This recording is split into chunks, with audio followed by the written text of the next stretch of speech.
आत्ताच बेळगावचे माननीय जिल्हाधिकारी साहेब यांच्याशी बायपासमधल्या सर्व शेतकऱ्यांची एक महत्त्वाची बैठक झाली आणि त्या बैठकीमध्ये माननीय जिल्हाधिकारी साहेबांनी शेतकऱ्यांच्या प्रत्येक जे समस्या आहेत त्या अगदी आत्मीयतेने जाणून घेतल्या आणि आत्मीयतेने जाणून घेऊन त्यांनी याच्यामध्ये ह्या बायपासमध्ये काय काळबेरं आहे ते मी पूर्ण उलगडून केल्याशिवाय मी त्याच्यामध्ये तुम्हाला न्याय मिळवून देईन असा आम्हाला एक जाणीवपूर्वक एक विश्वास दिलेला आहे, आश्वासन दिलेलं आहे. आणि याच्यामध्ये काय भ्रष्टाचार झाला आहे, कारण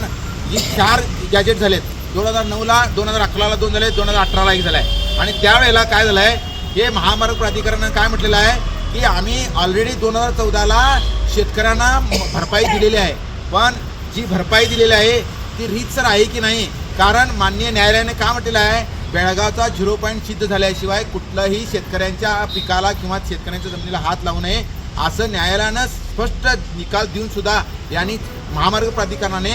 चोरवाटा शोधून त्या बायपासचं काम सुरू केलेलं आहे. तेव्हा हे ताबडतोब थांबवलं पाहिजेत आणि माननीय सरकारने सुद्धा, केंद्र सरकारने सुद्धा या भागातील शेतकऱ्यांचा, कारण हे शेतकरी मोठे नाहीत, अल्पभूधारक आहेत आणि वर्षाला 2-3 पिकं पेरणारे आहेत. तेव्हा माननीय सरकारने याच्याकडे गांभीर्याने लक्ष द्यावं आणि आमचा हा बायपास रद्द करून त्या पर्यायी जो मार्ग आहे त्या पर्यायी मार्गानं तुम्ही तो बायपास करावा आणि या भागातील शेतकऱ्यांना न्याय मिळून